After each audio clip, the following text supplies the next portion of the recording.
Today, we're talking about that time that George Orwell combined my most and least favorite topics into a single essay called Politics and the English Language. And I bet you'll never guess which is which.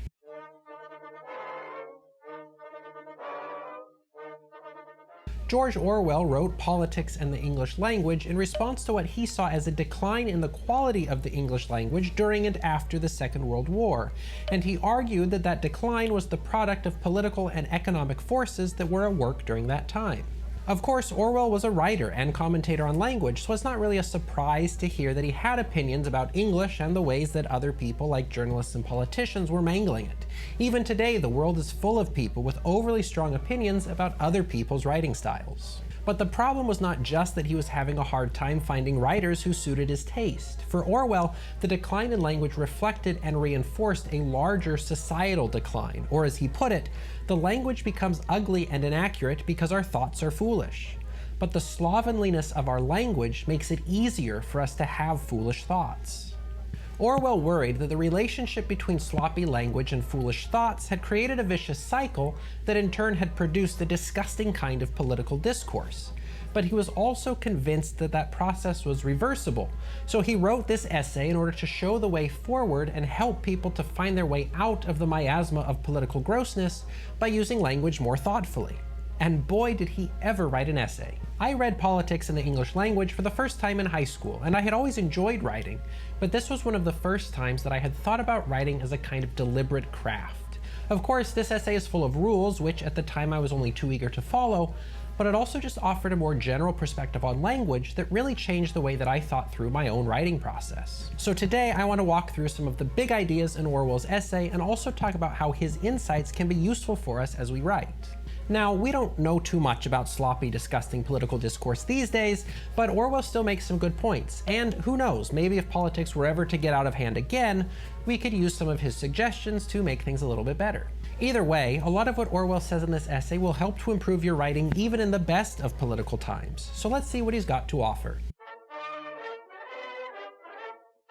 Orwell opens his essay with 5 excerpts showing the kind of modern English that he thinks is ruining the world, and he suggests that while each of these examples has its own faults, they all have the same 2 major problems in common, and he argues that these 2 issues are at the root of the mutual corruption of politics and the English language. He explains the 2 central problems like this. The first is staleness of imagery.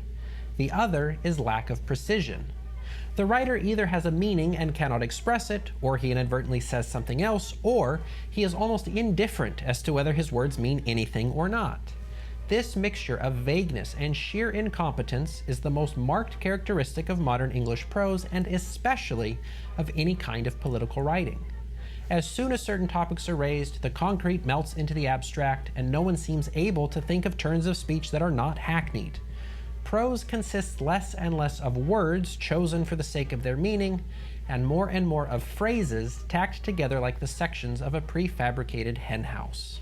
In other words, Orwell complains that modern political language doesn't bring any vivid images to mind, and also doesn't really get its precise points across at all.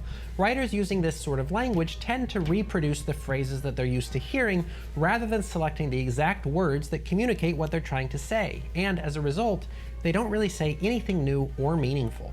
So the problem with bad political writing like this is that it prevents anyone, including yourself, from knowing what you actually think.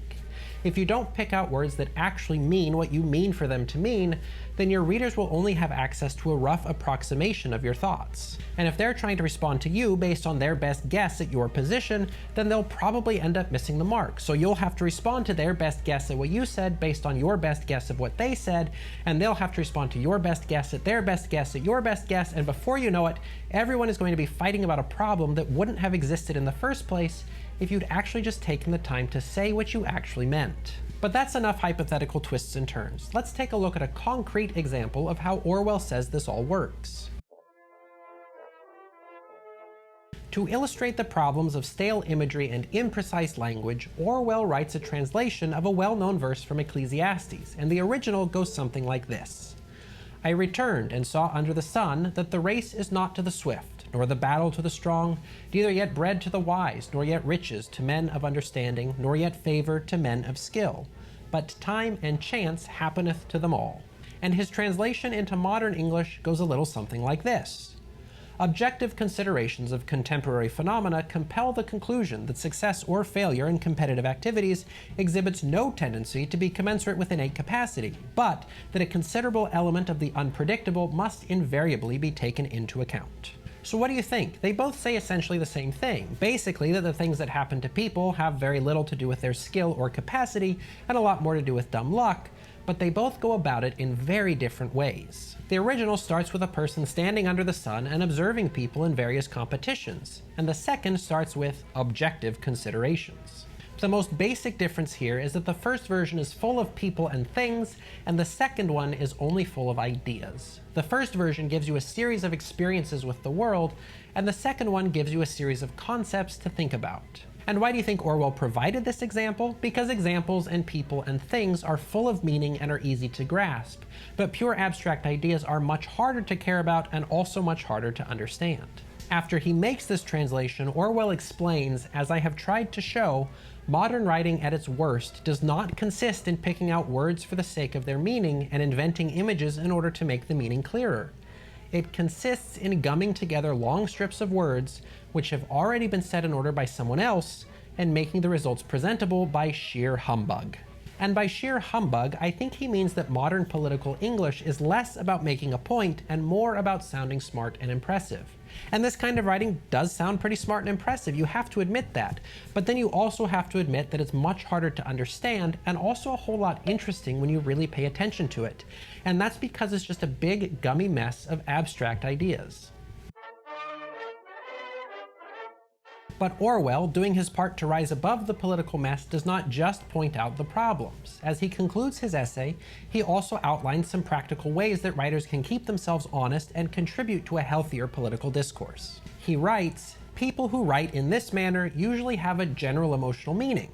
They dislike one thing and want to express solidarity with another, but they're not interested in the detail of what they are saying." That is, political writers are really just trying to show what team they're on, and they're not actually interested in participating in real communication or deliberation to solve actual problems. So Orwell suggests that scrupulous writers should be asking themselves a set of questions as they write in order to avoid writing that kind of dangerously empty prose. What am I trying to say? What words will express it?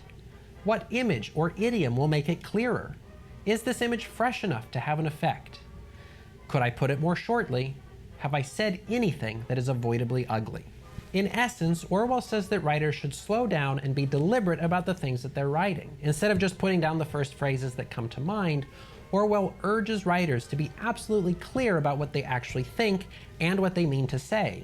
Then they need to find the words that will help them to express that idea exactly and the images that will make that idea easier to understand. And it's as simple as that. Write what you mean and mean what you write, and don't be satisfied with close enough. But to further help people improve their writing, Orwell provides 6 rules that are designed to address the 2 main issues with modern political writing. Now, you might think that you only need 2 rules to address 2 problems, but I guess Uncle George was feeling a little generous that day.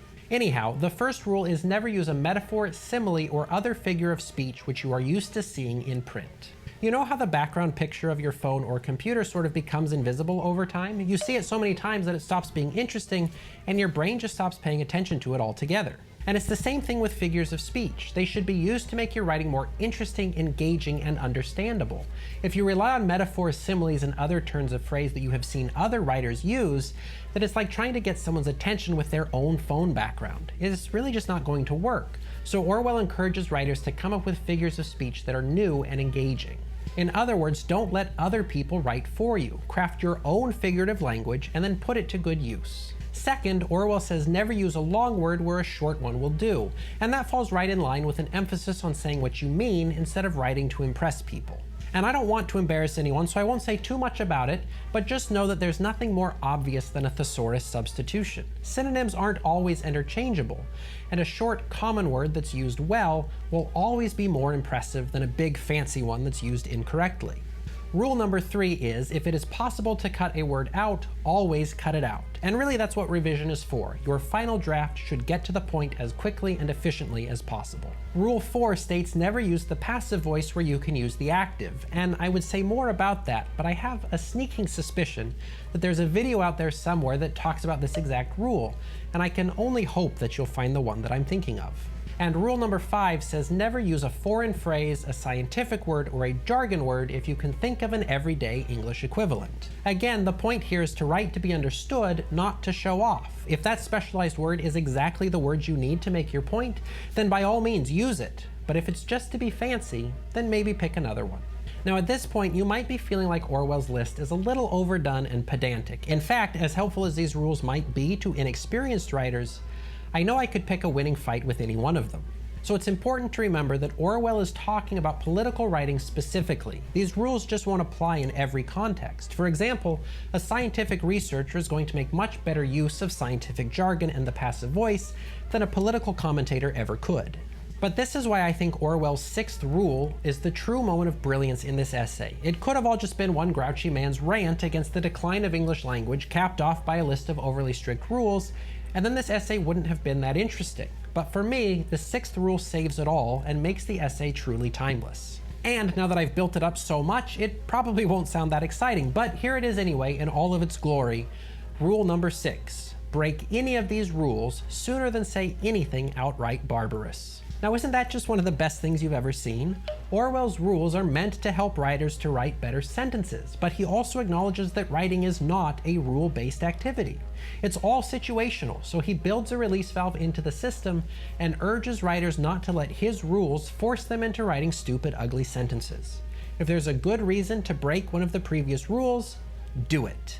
And that 6th rule is really at the heart of Orwell's argument. Know what you mean to say, and then say exactly that. You know better than anyone's made-up rule what you actually want to say, so feel free to let the rules guide you, but then recognize that only you can be responsible for getting your point across. Orwell concludes his essay by saying, political language, and with variations this is true of all political parties from conservatives to anarchists, is designed to make lies sound truthful and murder respectable, and to give an appearance of solidity to pure wind. One cannot change this all in a moment. One can at least change one's own habits, and from time to time, one can even, if one jeers loudly enough, send some worn out and useless phrase, some jackboot, Achilles heel, hotbed, melting pot, acid test, veritable inferno, or other lump of verbal refuse into the dustbin where it belongs. Ultimately, the task of each writer is to write exactly what they mean to say, and each person who decides to raise their standard for their own writing is making a meaningful contribution to the overall improvement of political discourse. Now, of course, the problems with political writing are not isolated to the 1940s. We may have different political jargon, for example, but it's still political jargon and it's still being used in pretty despicable ways, so Orwell's advice is as relevant as ever.